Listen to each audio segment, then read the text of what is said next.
Welcome to the First Steps Piano Tutor book, Lesson 1. The first thing I'd like to do is alert you to the teaching aims, which are just at the top of the first section. You can see that for Lesson 1 there are 3 teaching aims in total. The first teaching aim is to learn to play the middle C on the piano. The second teaching aim is to learn about time signatures and the treble clef. And the third teaching aim is to learn about the crotchet note. So the book starts by showing you the treble clef, and it also explains that the treble clef is played with the right hand. It also gives you your first writing task, which is to have a practice of writing some treble clefs on the stave.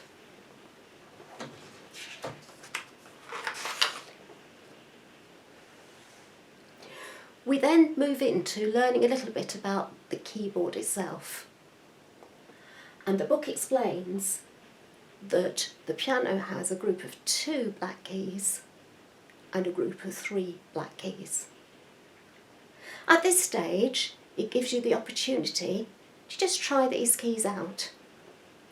And it says, first of all, to try and play every group of 3 black keys on the piano, like this.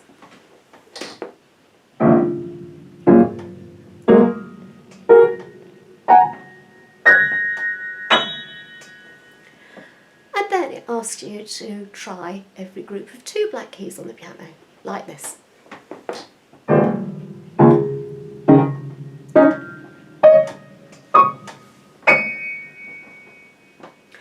The book then explains exactly where the middle C is. Now, a little bit of advice for you, that most pianos have a piano lock, like my own here. And the middle C you can always find very close to the piano lock itself. So on my piano, the middle C is shown here.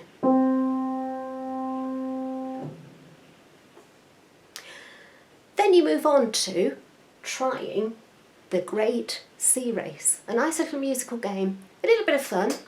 Now for this, you will need a metronome. Now I've got a wind-up metronome, but you can easily use an app from your phone or any electronic metronome. All of those will do the same job.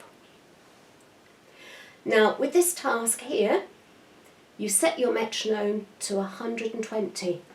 It says in the book, a crotchet equals 120. Now that actually stands for 120 crotchet beats per minute. Now I've already preset my metronome to do that, and I'm going to switch that on now. And there it is, ticking away. And the book asks you to practice playing some middle Cs with the beat.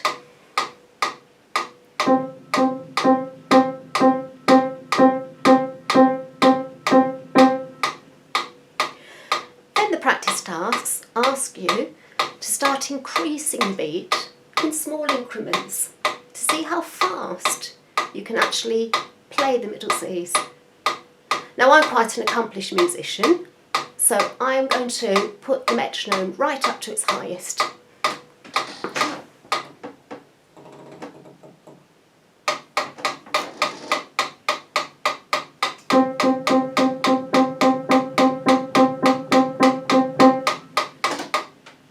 So you see, with this metronome exercise, you can see how fast you can actually play the note, and you write your tempo score in the box indicated. So moving on to the next page. The next page then shows you about the ledger line. Now the ledger line is like an extension to the stave. And so the middle C note that you've just been playing actually has a ledger line going through it.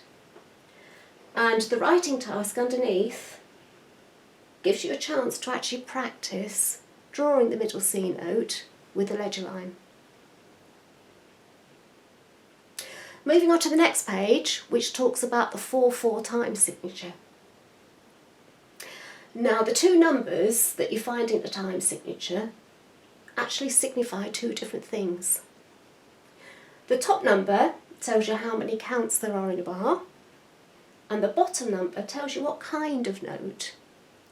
So when you get a 4/4 time signature, it stands for 4 crotchets in a bar.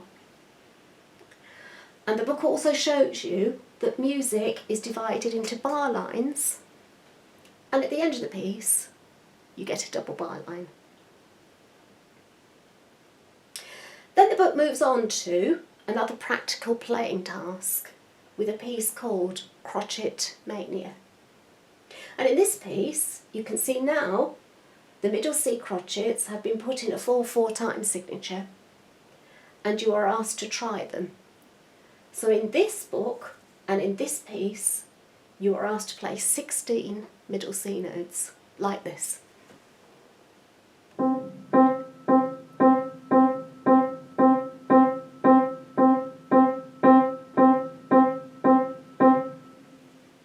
And that is your second practical practice task. And there you are. That's the lesson 1 all finished. And when you've had a practice of that and your teacher feels that you're ready to move on, you can sign the assessment page and then move on to lesson 2.